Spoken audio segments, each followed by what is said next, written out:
ओम शांति चेतन भाई। ओम शांति ईश्वर भाई। आज की मुरली रिवीजन जीजीआरसी में हो रहा है यहाँ, और बहुत अच्छा लग रहा है। आज यहाँ हारमोनी हॉल का ओपनिंग भी हुआ। सब मधुबन वाले, कई गुजरात की जो उनकी बहनें आई थी, और बहुत अच्छा यहाँ का वातावरण भी है। और आज बाबा की आज मुरली जो रिवीजन में बाबा ने खास बोला है चेतन भाई कि तुम दाता के बच्चे हो। तो दाता के बच्चे हो इसलिए तुम्हें मांगने की जरूरत नहीं है, क्योंकि कहावत है बोले मांगने से मरना भला। अपने बच्चों को बाबा इसलिए कह रहा है क्योंकि जैसे कोई धनवान का बेटा होता है तो उसका प्रॉपर्टी का अधिकार अपने आप होता है, चाहे गरीब हो या धनी। जिसके बाद जो भी प्रॉपर्टी बाप की उसकी होती है, मांगना नहीं पड़ता है। मांगने नहीं पड़ता, अपने आप उसको वारिस मिलता है। तो इसीलिए हम भक्ति मार्ग में, हमको परमात्मा का परिचय नहीं था। जब परमात्मा इस धरती पर आए तो हमको अपना परिचय दिया कि मैं आप आत्माओं का बाप हो, आप मेरे बच्चे हो। जब हमने दिल से स्वीकार कर लिया परमात्मा शिव पिता हमारा पिता है, तो उसकी जो भी प्रॉपर्टी है, सुख शांति आनंद प्रेम, उसकी जो भी वर्षा है, तो बाबा तो गारंटी लेता है। ऐसे कोई पिता दुनिया में गारंटी नहीं लेता है कि इतना मैं आपकी गारंटी लेता हूँ। तो बाबा गारंटी लेता है कि बच्चे 21 जन्म मैं तुमको सुख शांति का जीवन देता हूँ, ये मेरी गारंटी है। 21 जन्म तुमको माला माल कर देता हूँ, 21 जन्म तुमको अमर बना देता हूँ, 21 जन्म तुमको निरोगी बना देता हूँ। तो कितने सारे बाबा ने गारंटी ली हम बच्चों की। तो इसलिए हम नेचुरल बाबा के वारिस बन गए, इसलिए हमको कोई भी चीज़ मांगने की जरूरत नहीं। एक तो ये बाबा ने खास बोला, और जो रियल बात है वो यही है कि मांगना की जरूरत ही नहीं, ऑटोमेटिक मिल रहा है सब कुछ जी। फिर दूसरी बात बाबा ने बोला कौन सी स्मृति सदा रहनी चाहिए। तो बाबा ने ड्रामा को याद किया आज। और ड्रामा इसलिए याद किया, जो बीत जाता है उसको ड्रामा बाबा बोलता है। नहीं तो कई बच्चे क्या है अलबेले आलसी हो जाते, जो ड्रामा होगा तो हो जाएगा, ड्रामा तो कर लेंगे, ये अलबेलापन है, वो नहीं है। लेकिन बाबा ने जो बात बीत गई है तो बीती को चीतो नहीं बाबा बोलता, इसलिए बाबा ने ड्रामा यूज किया आज खास। तो बाबा ने बोला कि जो जैसा करेगा वैसा उसको मिलेगा ही। बाबा ने खास बोला वो तो मिलना ही है, लेकिन बीती बात को चिंतन करके अपना टाइम वेस्ट नहीं करना है। तो इसलिए बाबा ने खास आज ड्रामा के ऊपर भी समझाया है, ना बीती को ना चीतो ना चिंतन, चिंता और चिंतन दोनों से दूर हो जाओगे अगर ड्रामा याद है। तो थोड़ा चेतन भाई थोड़ा क्लियर कीजिए कि बाबा ने किस तरह पूरी मुरली में और भी क्या बातें बताई। जी जी। आज हम 18 अप्रैल 2024 की मुरली रिवीजन कर रहे हैं, जिसमें बाबा ने आज ड्रामा का पाठ हम सभी बच्चों को पक्का कराया है। जैसे बाबा 3 बिंदी कहते हैं, आत्मा बिंदी, परमात्मा बिंदी और ड्रामा बिंदी। 2 बिंदी तो हम अंडरस्टूड मतलब समझ लेते हैं, एक्सेप्ट कर लेते हैं कि भाई हम आत्मा भी बिंदी हैं, परमात्मा भी बिंदी है जी। लेकिन ड्रामा बिंदी है, इसको थोड़ा टाइम लगता है जी।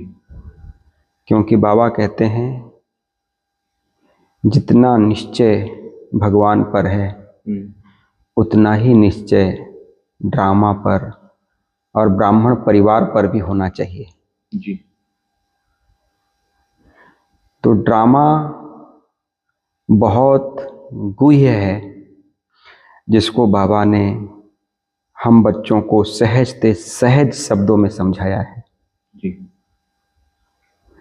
जो भी कल्प पहले बना हुआ था इस एकदम एक्यूरेट नूद है जी। इसमें कोई भी परिवर्तन नहीं होता है।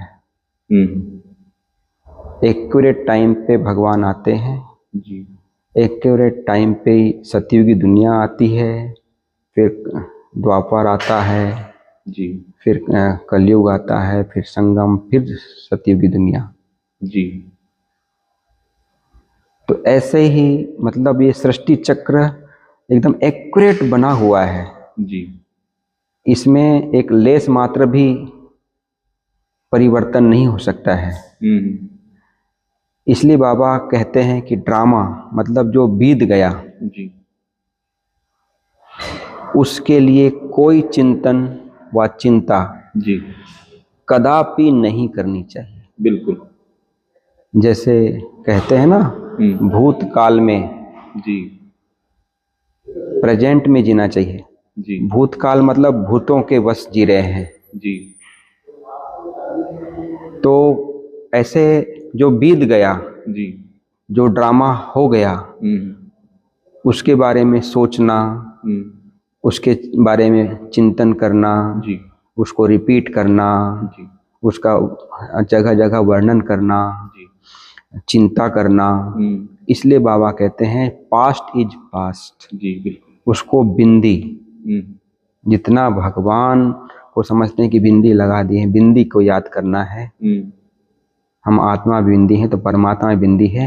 तो जो बीत गया जी वो 100% स्टाफ, जी ये बाबा हमें पक्का करा रहे हैं। जी और रोज बाबा मुरली में हम बच्चों को ड्रामा के ऊपर कम से कम 1-2 पॉइंट तो जरूर समझाते हैं जी कि ड्रामा जो है बना बनाया है, इसमें किसी का कोई दोष नहीं है। जी सतयुगी दुनिया की स्थापना होनी है, वो होनी है। जी जो निमित्त आत्माएं बन रही हैं वो बननी ही है। बिल्कुल। और इस कलयुगी दुनिया का विनाश होना है, वो होना ही है। जी क्योंकि सतयुगी दुनिया आनी है इसी धरती पर। जी तो ये बना बनाया है। जी जैसे साइकिल चलती है, ऐसे ये सतयुग त्रेता द्वापर कलयुग ये चक्र चलता है। जी क्योंकि यदि जैसे चक्र है तो रिपीटेशंस है, जी यदि चक्र नहीं है तो रिपीटेशन नहीं होगा। बिल्कुल। तो इसलिए बाबा कहते हैं इसमें कोई भी चिंता फिक्र की बात नहीं। जी बिल्कुल। वर्तमान में जीने का कोशिश करना है कि हमारा जो संकल्प है, हमारा जो समय है, वो जो श्रीमद् प्रमाण है जी उस पर ही चले। जी पर चिंतन, पर दर्शन, ये इसमें ये हो गया, ऐसा गया, उसके बारे में चिंतन, ऐसा नहीं होता तो ऐसा होता था, ऐसा होता तो ये अच्छा होता, या ये बुरा होता, या बुरा क्यों हो गया, ये माना स्टॉप हो जाता है। तभी हमारी निश्चिंत अवस्था, भगवान आया है सुख का सागर है, शांति का सागर है, दुख हरता सुख करता है। तो इस ड्रामा में जो भी होता है इसमें, इसलिए किसी भी प्रकार का दुख ना हो जी। इसलिए भगवान हमें माना बार बार स्मृति दिलाते हैं जी कि ये इसमें बीती को चितवो नहीं जी, उसको स्टॉप कर दो। जी। तो आज की मुरली खास भगवान दाता है। दाता हमेशा देता है, लेता नहीं। जी कई समझते हैं कि हम भगवान को दे रहे हैं जी, लेकिन उनकी गलत भ्रांति है। सब कुछ भगवान ने दिया है जी बिल्कुल। या अपनी मेहनत से भी जो कमाते हैं बोलते हैं हमने कमाया है, लेकिन आप भगवान के बच्चे हैं, है ना। जो कुछ भी आपको यहाँ पर इस धरती पर भेजा है तो भगवान ने भेजा है, ड्रामा अनुसार आए हैं। तो इस सृष्टि पर जो कुछ भी है भगवान का दिया हुआ है, तो उसी को हम दे रहे हैं। तो ये नहीं समझना कि भगवान दाता है और भगवान से मांगने की कोई आवश्यकता नहीं होती है। जैसे कोई आशीर्वाद मांगते हैं, कृपा मांगते हैं, दया करो, हमारा ये काम कर दो, वो काम कर दो, है ना। कहने का मतलब है जो जैसा पुरुषार्थ करेगा उसको वैसा फल जरूर मिलता है। चाहे बुरा करे तो बुरा मिलना ही है, अच्छा करे तो अच्छा मिलना ही है। कर्मों का फल तो उस आत्मा को भोगना ही है। जैसे किसी से कोई चीज लिए हैं तो देना ही है। आज नहीं देंगे कल देंगे, इस जन्म में नहीं देंगे अगले जन्म में चुकतो कर देना पड़ेगा, लेकिन देना है। तो भगवान दाता है, दाता से मांगने की आवश्यकता नहीं है। मांगने से मरना भला कहावत है ना। क्योंकि दुनिया में भी कई प्रकार की मांग हम करते हैं अन्य आत्माओं से कि मुझे मान मिले, शान मिले, मुझे कोई पूछे, मुझे कोई आगे बढ़ाए, मुझे कोई अप्रिशिएट करे तो मैं आगे बढ़ूं, है ना।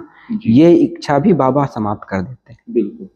इससे आत्मा को जो संतुष्टि मिलती है ना कि मुझे किसी से कुछ नहीं चाहिए, जी। तो कुछ नहीं चाहिए तो वो आत्मा एकदम सब कुछ मिलता है उसको। जी। जैसे एक पिता होता है, उसकी प्रॉपर्टी का वर्षे का अधिकारी बच्चा स्वतः होता है, बिल्कुल। मांगता नहीं है कि मुझे ये हिस्सा दे दो, वो हिस्सा दे दो, मांगने की कोई बात ही नहीं होती है, वो नेचुरली प्रॉपर्टी। ऐसे ही परमात्मा के हम वर्षे के अधिकारी हो जाते हैं, तो मांगना नहीं है। फिर बाबा ने आज विशेष भगवान गरीब निवाज है। जैसे दुनिया में कहा जाता है ना, जो यूनिवर्सिटी होती है या ऊंचे कॉलेज होते हैं या ऊंची पढ़ाई होती है, उसमें गरीब नहीं पढ़ सकते हैं, वो एफर्ट नहीं कर सकते हैं इतना। लेकिन ये जो ऐसी पढ़ाई है गरीब निवाज गरीब निवाज भगवान की, कि बाबा ने इतना अच्छा कहा है कि जो साहूकार हैं वो साहूकार इस पढ़ाई को ये नहीं कर सकते हैं अपने को। जैसे कहते हैं दुनिया में कि भाई उस पढ़ाई में वो नहीं लायक नहीं है, उस लायक कि भाई वो पढ़ सके, है ना, आर्थिक स्थिति से कहो या मानसिक स्थिति से कहो। लेकिन यहाँ पर ऐसा है कि भगवान कहते हैं कि बहुत जो साहूकार हैं, जो समझते हैं कि हमारे लिए यही स्वर्ग है, हम तो सब कुछ पैसे से, धन दौलत से, हमारे पास सारी सुख सुविधा है, हमारे लिए तो यही स्वर्ग है, वो ऐसे समझने वाले भगवान की पढ़ाई नहीं पढ़ सकते हैं। तो बाबा ने कहा वो इस लायक नहीं भी होते हैं गरीब निवाज भगवान है, तो भगवान की पढ़ाई के लायक वो नहीं है। तो बाबा आज खास एक तो यूनिवर्सिटी, भगवान की यूनिवर्सिटी है, इसमें माना एक पढ़ाई होती है, पढ़ाई में कई डिसिप्लिन्स होते हैं, श्रीमत हमारे को जो भगवान की मिली हुई है उस पर हमें एक्यूरेट चलना है ना। श्रीमत है मन मना भव, अपने को आत्मा समझ मुझ बाप को याद करो, ये श्रीमत है। तो ऐसे ही हमारे आज बाबा ने खास वरदान में भी कहा है कि एक बाप की कंपनी में रहने वाले और एक बाप को कंपेनियन बनाने वाले संपूर्ण पवित्र आत्मा। संपूर्ण पवित्रता का अर्थ ये होता है कि हमारे संकल्प और स्वप्न में भी अपवित्रता ना हो। बिल्कुल। जरा भी, जैसे कल भी बाबा ने आज मुरली में कहा था कि जो हमारी नींद है वो भी सत्व प्रधान हो, वो भी प्राप्ति वाली हो, उठने के बाद लगे कि इतनी खुशी, इतना शांति, इतना फ्रेश माइंड। नहीं तो अभी ऐसा समय आ जाता है उठने के बाद बहुत ऐसा लगता है थकावट, ये हो गया। क्यों?